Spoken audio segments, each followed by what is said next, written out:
esa guerra no es por tierra, pero sí es por territorio. Son la puerta de salida. Incluso la flota del Mar Negro rusa está estacionada ahí. Ucrania acepta reconocer en su constitución que no se unirá a la OTAN. Destruyen los países con la guerra y ahí hay dinero porque la paz no es rentable. Y luego viene el gran negociazo de la reconstrucción.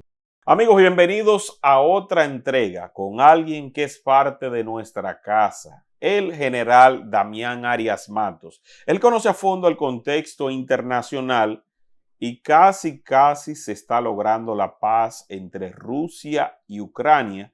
Y hay 28 puntos interesantes que le propuso Estados Unidos a Zelensky para que éste los apruebe. Y vamos a ver qué piensa el general de esta situación, de que si finalmente se encontrará la paz en Ucrania. Gracias, hermano, por la invitación. Fíjate, la guerra de Ucrania o la guerra en Ucrania es una guerra que debió ser, yo le llamo la guerra imposible, pero la diseñó la Rand Corporation y Brzezinski en su libro El Gran Tablero Mundial del 97 ya habla, porque Rusia es el país más grande y la puerta de salida es Ucrania, Crimea, Odessa, hacia el mar Báltico. Son mares cálidos porque Rusia tiene un invierno prácticamente el año entero. Ahora bien, ahora se está buscando la salida porque la guerra comenzó en 2014, pero la incursión rusa, la invasión rusa, o como ellos dicen de manera muy dulce, operación militar especial, comenzó 24 de febrero de 2022, como para salir de la pandemia y entrar en la guerra. Tenía que llegar Trump, volver a la Casa Blanca, reelecto con un espacio de 4 años que ocupó Biden-Harris. Ahora, incluso él hablaba y se daba ínfulas cuando hablaba en el Knesset, en el Parlamento israelí, que él había parado ya 7 guerras y él quiere terminar la 8ª, que es la guerra en Ucrania. ¿Qué hizo? Coordinado con Rusia, porque los derrotados, los vencidos, no tienen voz ni voto. Zelensky está en la presidencia por la guerra, porque se le venció su quinquenio o cuatrenio, 21 de mayo de 2024. Entonces, un derrotado tiene pocas cosas que decir y pocas condiciones que exigir. Entre Putin y el presidente Trump se pusieron de acuerdo para redactar esos 28 puntos. Vamos a ir a algunos de los puntos para que usted vaya comentando y hacerlo bien dinámico, interactivo. Muy bien. Y usted decide en qué opinar o no. Por ejemplo, el punto número 1, se confirma la soberanía de Ucrania. En el punto número 2, se concluirá con un acuerdo global de no agresión entre Rusia, Ucrania y Europa. Se van a considerar sueltas todas las ambigüedades de los últimos 30 años. Comentemos esos dos. Sí. En el primer punto de reconocer la soberanía de Ucrania, soberanía significa también integridad territorial. Ucrania logra su independencia en la implosión de la Unión Soviética el 10 de agosto del 91. Entonces, reconocer la Ucrania de ese tamaño, reconocerla, según cuando era República Soviética. Sí. Ahora bien, esa guerra no es por tierra, pero sí es por territorios. Porque no es porque Rusia quiera más tierra, 17.1 millones de kilómetros, sino porque son territorios que todo el mundo sabe, o casi todo el mundo debiera saber, que son la puerta de salida. Incluso la flota del Mar Negro rusa está estacionada ahí. Hay un puente que se construyó en la era Putin, que ya tiene 25 años, que es el puente de Kerch, que comunica a Rusia con Crimea. Ese puente ha sido bombardeado. Con los acuerdos que hubo de los principios de esta guerra en 2014, tumbaron al presidente Yanukovych y además el tema de la autoproclamación de Donetsk y Lugansk en el Donbass y la anexión a Crimea, que fue un plebiscito donde los ciudadanos de Crimea, que son histórica y culturalmente rusos, aunque no son políticamente rusos, votaron un 92% a favor de mantenerse dentro de la Federación de Rusia. Eso es más o menos una visión. Ahora, en esos dos primeros puntos no se menciona de manera adjetiva, taxativa, territorios específicos, pero mantener la soberanía es mantener la soberanía del territorio. Continuamos con otros puntos, general. Se espera que Rusia no invada a países vecinos y que la OTAN no se expanda más. Mire lo primero. La última vez que Rusia invadió hasta este escenario que es ineludible, a Rusia la OTAN le puso el pie en el cuello, sí o sí tenía que atacar a quien le cogió la puerta, que es Ucrania. Pero desde la invasión a Afganistán, 24 de diciembre del 79, donde duraron hasta el 89, ya fracasando la Unión Soviética, ellos invadieron Afganistán. De ahí para acá, ellos no han invadido a más nadie. O sea que eso es una narrativa, decir que hay que contener a Rusia, sí, que Rusia va a invadir, eso es falso. Y en cuanto al tema de la OTAN, es que la OTAN, cuando termina la Unión Soviética, eran 12 países, ahora hay 32. Hay 20 países más desde 1991 hasta ahora que han integrado a la OTAN. Ahora quieren integrar también a Kazajistán y quieren hacer, que fue una república soviética, y quieren hacer, y lo comenzaron ya, un proceso de otanización, es decir, actualizar el armamento, las capacidades y doctrinas de Kazajistán para poder en un momento probable integración a la OTAN. Punto número 4. Se mantendrá un diálogo entre Rusia y OTAN con la mediación de los Estados Unidos para resolver todos los temas de seguridad y crear condiciones para una desescalada. Punto número 5. Ucrania recibirá garantías de seguridad fiables. Y en el punto número 6, el tamaño de las Fuerzas Armadas ucranianas se limitará a 600,000 efectivos. Eso es muy importante, esa medida, comenzando por la de abajo, por la tercera, por la última. Limitar el expansionismo militar de Ucrania. Respetar su soberanía, establecer en el punto primero que me leíste un diálogo permanente, pero con mediación de Estados Unidos, que es la policía del mundo. Es decir, quien está construyendo una receta de paz, la quiera Zelensky o no, obligado a carabina, como decía mi madre, es Estados Unidos, coordinado porque... ¿Usted cree que van a hablar con los chiquitos? No. Pero miren cómo lo amarra en el punto número 7. Ucrania acepta reconocer en su constitución que no se unirá a la OTAN y la OTAN acepta incluir en sus estatutos de cláusula que Ucrania no será admitida en el futuro. Si se Eso parece que lo escribió Putin. Sí, exacto. Si se da ese escenario, estamos viendo que se está diseñando un escenario en el que ya Zelensky no está en el poder. Eso es lo primero. Lo que Zelensky no sabe para dónde que se va a ir, porque donde menos lo quieren es en su propio país. Otra garantía para Rusia. No, y el hecho de la no entrada en la OTAN, que ni sueñe con eso. Ni sueñe con eso. En el punto número 8, la OTAN acepta no posicionar tropas en Ucrania. En el punto número 9, los aviones de combate europeos quedarán estacionados en Polonia. Hay que sacarlo automáticamente de Ucrania. En el punto número 10, Estados Unidos recibirá compensación por las garantías de seguridad. Si Ucrania invade a Rusia, perderá la garantía. Si Rusia invade a Ucrania, además de una respuesta militar coordinada y firme, se reinstaurarán todas las sanciones globales, se revocará el reconocimiento de los nuevos territorios y todos los demás beneficios de este acuerdo. Si Ucrania lanza un misil contra Moscú o San Petersburgo sin razón alguna, la garantía de seguridad se considera inválida. Antes que se me olvide un detalle importante. Fíjense que vamos por el punto 8 o 9. No, vamos por el 10.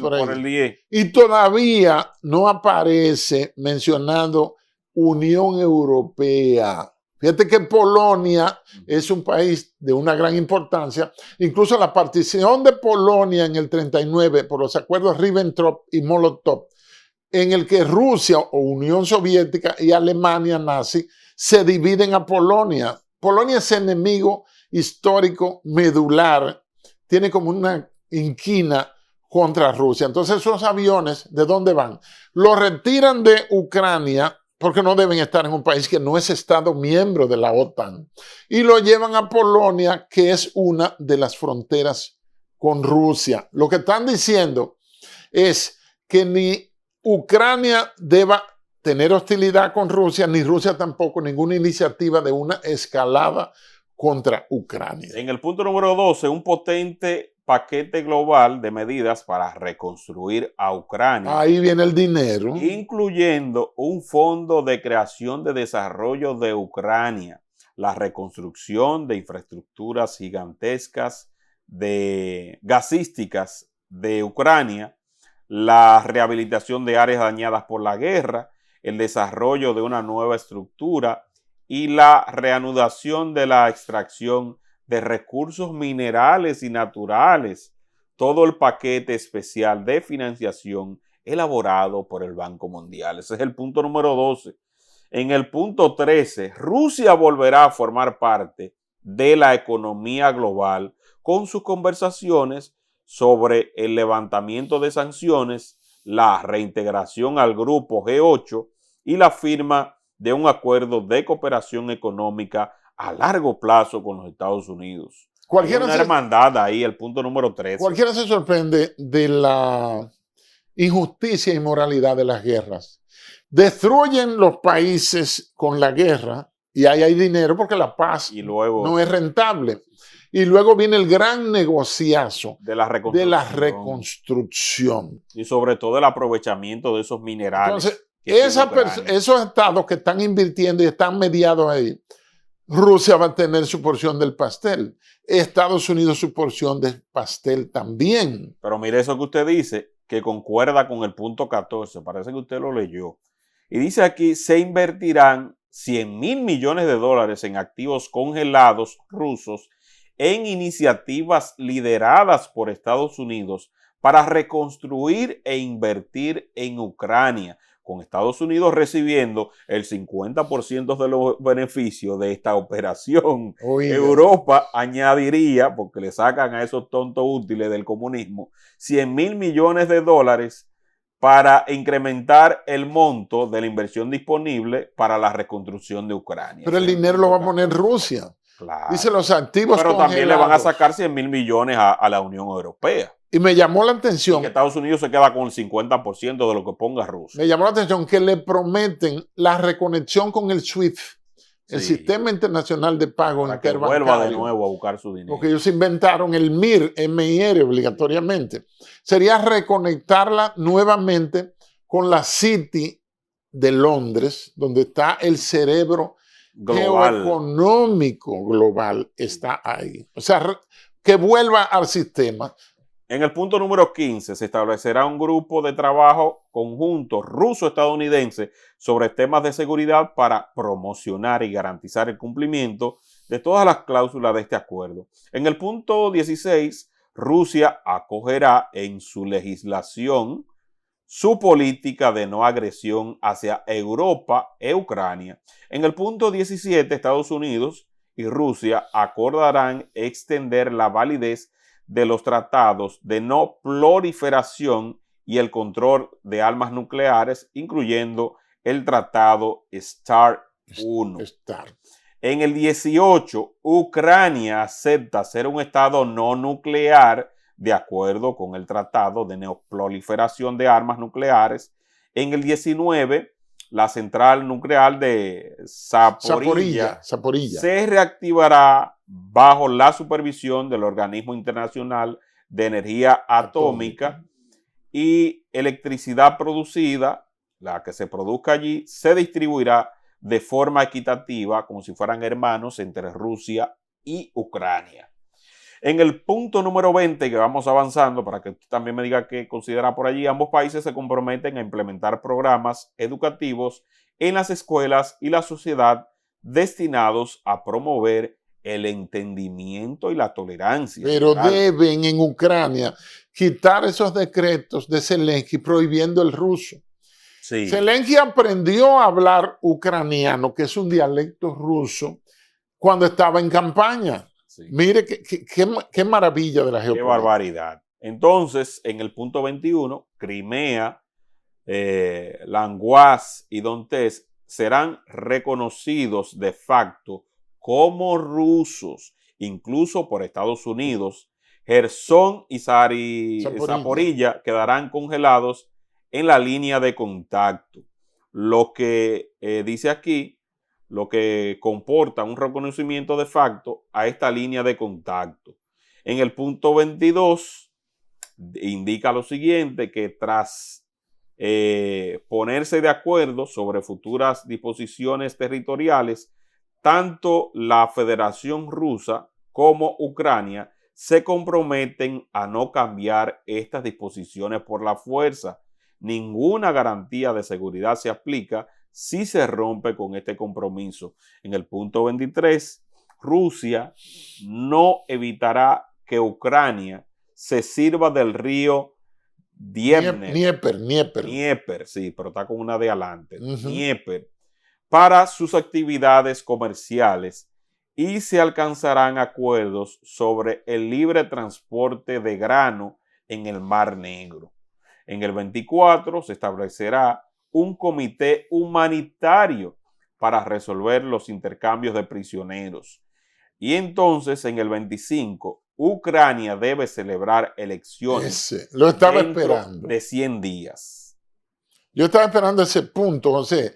Suena un general retirado, Zaluzny, sí, para probable candidato con el apoyo de Estados Unidos y creo que también de Rusia, porque es un hombre mediador que conoce la geopolítica, que estuvo desplegado en guerra, ya está en retiro y que tiene mucha aceptación allá en Ucrania. Ucrania debe retomar el camino de la democracia. Ahora bien, hay que ver siempre más allá de las formulaciones, porque el papel aguanta todo lo bueno, todo lo imposible y hasta todo lo ejecutable. No todos esos 28 puntos se van a poder cumplir, pero yo estaba esperando ese punto 25, que establece elecciones en 100 días. O sea, eso es para enero. Sí. Elecciones para febrero. Bueno, febrero, marzo, principio de marzo. Sí, rápidamente elecciones en Ucrania.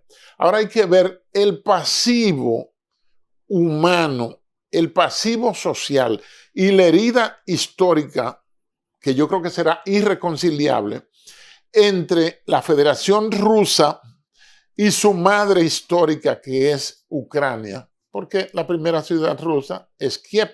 Entonces queda un pasivo de toda una generación joven que fue masacrada, tanto ucranianos, tanto como rusos. Y mire este detalle, mire lo que es la guerra general.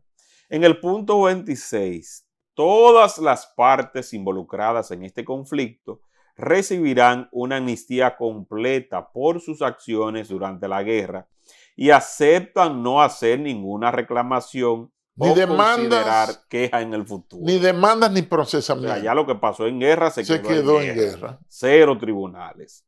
En este acuerdo, en el punto 27, será legalmente vinculante el Consejo de Paz dirigido por el presidente estadounidense Donald Trump, que se encargará de supervisar su implementación y se impondrán sanciones si se viola. Y finalmente, en el punto 28, para que usted cierre con broche de oro, en cuanto a todas las partes que hayan aceptado este memorando, el alto al fuego entrará en vigor inmediatamente después de que ambas partes hayan retirado o reiterado los puntos acordados para empezar a implementar el acuerdo. O sea que tan pronto ratifican. Ya de eso, que firmen, se acabó. Paró la guerra. Se tiene que acabar ahí mismo. Excelente. Mira, yo veo... ¿Qué visión usted le ve? ¿Usted cree que estamos cerca de encontrar la paz? Sí, esos 28 puntos parece que son la salida a una guerra que no debió hacer nunca, porque se llama una guerra extraña, Sí. y lo analizamos en este mismo canal hace como 2 años. Y parece que al fin se ve ya una salida. Estados Unidos con Donald Trump reafirma su posición de policía del mundo, de árbitro de problemas de impacto global, y su poderío histórico se reafirma, su poder e influencia en cuanto a negociar con Putin, etc. Ahora bien, en todos esos acuerdos, usted los busca, el acuerdo de Potsdam, en todos, hasta en la conferencia de Bretton Woods, que era económica, en todos esos acuerdos, siempre, para el final de una guerra, hay un país que recibe más sanciones que otra. El caso ejemplar es de la Alemania al salir de la Segunda Guerra Mundial. Pero hay también actores que son echados a la boca o al foso de los leones. Yo creo que hay que analizar y conjeturar cuál podría ser el escenario inmediato. Tan pronto haya una paz negociada, muy bien formulada, donde las potencias imponen sus intereses, eso está claro. No mencionaron tierras raras, pero hablaron de granos. De minerales, muy hablaron de importante. minerales. Al hablar de minerales se sabe que ahí entra el petróleo, gas y tierras raras. Pero hay que ver cuál será el final de Zelensky en estos meses, a partir de la entrada en vigor. Bueno, pero ya con esto se le está dando una garantía general. O sea, muy, ya él puede estar tranquilo. Yo lo veo muy bueno. De que no va a ser perseguido ni siquiera por su país, ya que en las últimas semanas se ha evidenciado corrupción dentro del manejo de fondos más corrupto provenientes para la guerra, para la defensa y demás. No, pero hace casi 2 años, acuérdate que hubo un escándalo ahí que le estaban preguntando al que dónde está el dinero que se ha metido en esa guerra. Ya él va a quedar también bien, él va a quedar blindado económicamente. Sí, claro. Y lo que se quiere es la paz. Incluso vi que producto de ese posible acuerdo, los precios del petróleo estaban bajando, porque la paz entonces le da tranquilidad a los mercados, se quita la incertidumbre y empiezan entonces a bajar los precios. Por eso la guerra incentiva la economía. Sí. Y más en Oriente Medio. Sí. Se arma un lío porque no hemos visto un detalle sin querer entrar. Venezuela es productor de petróleo. Sí. Hay que ver cómo ha de estar, que no he visto a nadie analizando eso. El mercado de venta, el mercado petrolífero venezolano ante este estado de sitio. Eso me inquieta. Hay que ver cómo está eso. Así que le agradecemos, general Damián Arias Matos. Estamos compartiendo en el perfil para que ustedes puedan ir también al canal del general y suscribirse. Se acerca la Navidad, general. Si se va para Estados Unidos, avíseme con tiempo para que dejemos algunos especiales de dilemas. Yo voy a estar aquí. Bueno. Mi esposa viene. Ella viene. Qué bueno. Usted solito aquí. Exacto. Sí es. Compartan este contenido para que llegue a mucho más personas. Bye, bye.